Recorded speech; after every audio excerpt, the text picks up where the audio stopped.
História dos meus mais antigos antepassados de quem muito me orgulho descender. 11 de janeiro de 1417. Dom Gonçalo Vasquez Coutinho, meu 20º e 22º avô, segundo Marechal do Reino de Portugal, Senhor do Couto de Liumil, herói da Batalha de Aljubarrota, alcaide-mor de Trancoso e de Lamego, copeiro-mor da Rainha Dona Filipa de Lencastre, mulher do Rei Dom João I, pai de Dom Álvaro Gonçalves Coutinho, o Magriço, imortalizado por Camões, nos Lusíadas, como um dos 12 de Inglaterra. Aparece como conselheiro régio, em carta que lhe confere poder e autoridade para repartir, doar e escambar as terras de Penaguião, Mondim, Armamar e Fontes, que anteriormente lhe haviam sido doadas. Dom Gonçalo Vasquez Coutinho, segundo Marechal de Portugal, Senhor do Couto de Liumil, herói da Batalha de Aljubarrota, nasceu em Penedono, em 1360, e morreu dia 23 de março de 1421.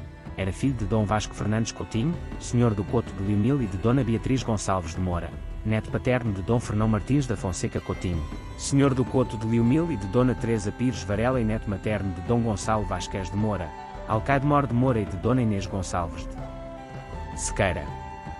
Gonçalo Vasquez Coutinho era descendente, por via paterna, de Dom Afonso Henriques e de Dom Egas Muniz, o aio do nosso primeiro rei. Dom Gonçalo Vasquez Coutinho, natural de Penedono, foi um nobre cavaleiro português, fronteiro-mor na comarca da Beira, 7º Senhor do Couto de Liumil, de Fontarcada, e de muitas outras terras de que Dom João I, nas cortes de Coimbra, lhe fez mercê, em 1400. Foi o segundo Marechal do Reino de Portugal, alcaide-mor de Trancoso e Lamego, grande vencedor da Batalha de São Marcos, e copeiro-mor da Rainha Dona Filipa de Lencastre. Tendo estado durante um longo período no serviço régio, para além de ser referida a sua presença no Conselho Régio de Torres Vedras de 1414, aparece como conselheiro a 11 de janeiro de 1417, em carta que lhe confere poder e autoridade para repartir, doar e escambar as terras de Penaguião, Mondim, Armamar e Fontes, que anteriormente lhe haviam sido doadas. Biografia: Dom Gonçalo Vasquez Coutinho, pai de Dom Álvaro Gonçalves Coutinho, o Magriço, imortalizado por Camões, nos Lusíadas, como um dos 12 de Inglaterra, e do arcebispo Dom Luís Coutinho, nasceu em Portugal, onde liderou, saindo vitorioso, na Batalha de Trancoso em maio de 1385. Depois da guerra, foi nomeado alcaide-mor de Trancoso. Dom Gonçalo Vasquez Coutinho foi senhor dos direitos reais de Monção e de Caria, que trocou pelos de Rio Maior. Recebeu de Dom João I os prestamos de Balsemão, Alvelos, Mesquinhata, Sonegado, Gondim e Laães, todos em Lamego. Foi também senhor de Liumil. Dom Gonçalo foi o segundo Marechal do Reino. Foi alcaide-mor de Trancoso e de Lamego. Dom Gonçalo Vasquez Coutinho foi copeiro-mor da Rainha Dona Filipa de Lencastre, mulher do Rei Dom João I. Dom Gonçalo instruiu a seu meio-irmão Dom Afonso Vasquez da Fonseca na arte da guerra e, sendo este já capaz, lhe formou companhia, e deu gente com a qual ganhou o castelo de Marialva e Moreira, no tempo do Rei Dom João I. Dom Gonçalo Vasquez Coutinho, Senhor do Couto de Liumil, herói da Batalha de Aljubarrota. Vendo o colapso das forças envolvidas na mêlée, os pajens que guardavam as montadas dos cavaleiros que combatiam apiados começam a pôr-se em fuga. Este episódio teve de certo um enorme impacto no moral. Ao aperceber-se da presença dos contingentes que, cerca de 1 quilómetro à frente, lhe barravam a passagem, os castelhanos decidem obliquar para sul de modo a não se envolverem em confronto direto. Talvez por não quererem correr o risco de ter que abandonar o valioso espólio até aí obtido, por se encontrarem bastante fatigados, ou apenas porque pretendiam chegar a tempo ao local de reunião da hoste de Pedro Tenório, optam, pois, por passar ao largo da posição portuguesa. A essa manobra, as forças comandadas por Gonçalo Vasquez Coutinho respondem com uma nova movimentação e instalam-se mais a sul, num local próximo da ermida de São Marcos, a oeste da qual, assim o esperavam, voltariam a cortar o passo aos castelhanos. Estes percebem, então, que o inimigo não estava disposto a desistir dos seus intentos e que não tinham, portanto, outra solução a não ser aceitar o desafio e enfrentá-lo em batalha campal, uma decisão que, como registra Ayala, não foi fácil de tomar, porquanto acarretava enormes riscos. Ainda assim, confiante na vitória, o comando castelhano opta por mandar apiar todas as suas forças, talvez uma decisão de Juan Rodríguez Castaneda, influenciada pelo que testemunharam um ano antes em Atoleiros, quando as forças desmontadas de Nuno Álvares haviam levado de vencida a cavalaria pesada castelhana. Apenas os jinetes, cavalaria ligeira, permanecem nas suas montadas integrando as duas alas do dispositivo tático castelhano, que deverá ter assumido uma configuração muito próxima daquela que foi adotada pelas forças lideradas por Gonçalo Vasquez Coutinho.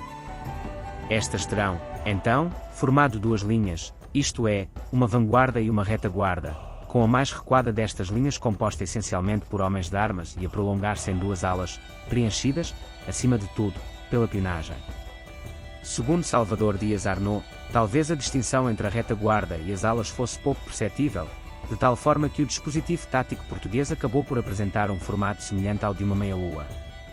As fontes disponíveis são pouco esclarecedoras a respeito do modo como se desenrolou a batalha, embora qualquer uma delas refira que foram os castelhanos a lançar-se contra a formação portuguesa. Seriam, então, umas 10 ou 11 horas da manhã.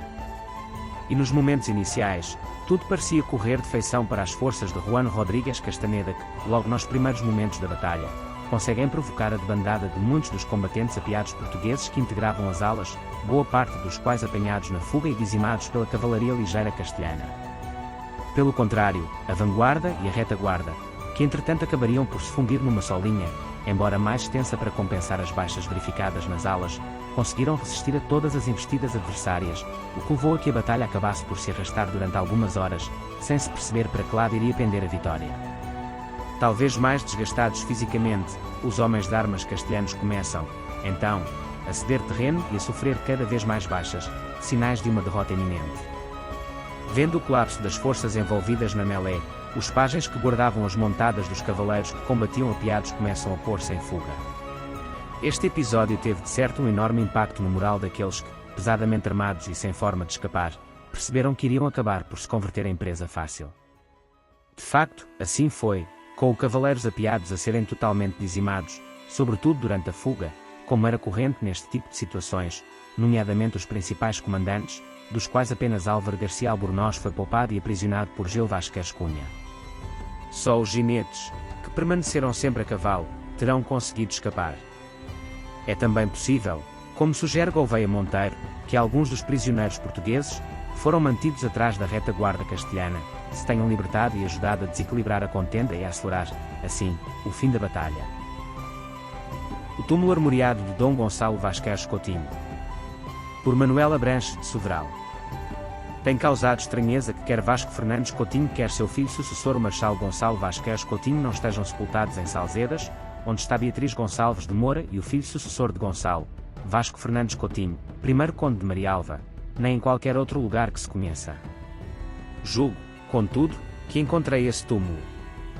Na verdade, no Mosteiro da Batalha, numa capela à ilharga da Capela Mor, está um túmulo raso, apenas com o escudo de armas dos Coutinho, sem qualquer inscrição. É o único túmulo dessa grande capela, mas é uma laje tumular colocada no chão, encostada à parede lateral, portanto em local claramente secundário. A questão, que pelos vistos foi esquecida, é que o túmulo de Dom João I estava justamente no centro dessa capela, que era, nem mais nem menos, do que a verdadeira capela do fundador. Na hoje chamada Capela do Fundador apenas foram sepultados os filhos de Dom João I, com exceção do sucessor, Dom Duarte, que hoje lá está mas originalmente e durante muitos séculos esteve na base da Capela Mor, portanto, à ilharga da arca tumular de Dom João, no chão. Aquela singular laje tumular com o escudo dos Coutinho só pode ser a sepultura do Marechal e Marinho-Mor Vasco Fernandes Coutinho ou de seu filho sucessor, o Marechal Gonçalo Vasquez Coutinho, ou porventura de ambos. Em tal local de honra, não carecia de inscrição. Vasco Fernandes Coutinho faleceu em 1384, portanto antes do início da construção do Mosteiro da Batalha, mandado fazer em agradecimento pela vitória de Aljubarrota, 1385. Gonçalo Vasquez Coutinho ainda se documenta vivo a 23 de março de 1421, teria 63 anos. Dom João I faleceu a 14 de agosto de 1433, e é de crer que a sepultura do Coutinho na sua capela se fez em vida do rei e por sua vontade, não sendo crível que alguém fosse sepultado na capela do fundador após a sua morte. O apoio de Vasco Fernandes Coutinho, como Marechal-Mor e Marinho-Mor do Reino, apesar de breve, dada a sua morte, foi determinante para as aspirações do mestre de Avis no instável período de 1383 a 1384. E Gonçalo Vasquez Coutinho foi um indefectível apoiante de Dom João I e um grande guerreiro, que nomeadamente venceu a Batalha de São Marcos contra Castela. É portanto muito plausível que, quando Gonçalo Vasquez Coutinho morreu, entre 1421 e 1433, Dom João I tenha mandado sepultar na sua capela, à ilharga do túmulo que preparara para si, e que para aí tenha também mandado trasladar os ossos do pai, Vasco Fernandes Coutinho, o primeiro senhor de Marialva. Gonçalo Vasquez Coutinho foi pai de outro Vasco Fernandes Coutinho, primeiro conde de Marialva, referido adiante, sepultado em Salzedas, que casou com Dona Maria de Sousa, irmã desta Dona Leonor. Família e descendência. Dom Gonçalo Vasquez Coutinho era filho de Dom Vasco Fernandes Coutinho, senhor do Couto de Liumil e de Dona Beatriz Gonçalves de Moura. Foi casado com Dona Leonor Gonçalves de Azevedo, minha 20ª e 22ª avó, filha de Dom Gonçalo Vasquez de Azevedo, primeiro marechal do Reino de Portugal, que morreu heroicamente na Batalha de Aljubarrota, e de Dona Inês Afonso. Casou depois com Dona Joana de Albuquerque. Do casamento com Dona Leonor Gonçalves de Azevedo, minha 20ª e 22ª avó, nasceram Dom Vasco Fernandes Coutinho, primeiro conde de Marialva, casou com Dona Maria de Sousa, meus 21º avós. Dom Álvaro Gonçalves Coutinho, o Magriço, casou com Dona Isabel de Castro, meus 19º avós. Dom Heitor Álvaro Coutinho. Dona Filipa Coutinho, casou com Dom Pedro de Menezes, primeiro conde de Vila Real. Dona Francisca Vasquez Coutinho, casou com Dom Lobo Fernandes Pacheco. Do casamento com Dona Joana de Albuquerque nasceram Dom Fernão Coutinho, casou com Dona Maria da Cunha, terceira senhora de Basto. Dom Luís Coutinho, bispo de Viseu. Dona Luísa Coutinho, casou com Luís Mendes de Cáceres. Dom Fernando Coutinho, bispo de Coimbra. Dona Isabel Coutinho, casou com Gomes Freire de Andrade, terceiro senhor de Bobadela. Dom Álvaro Coutinho, bispo de Coimbra.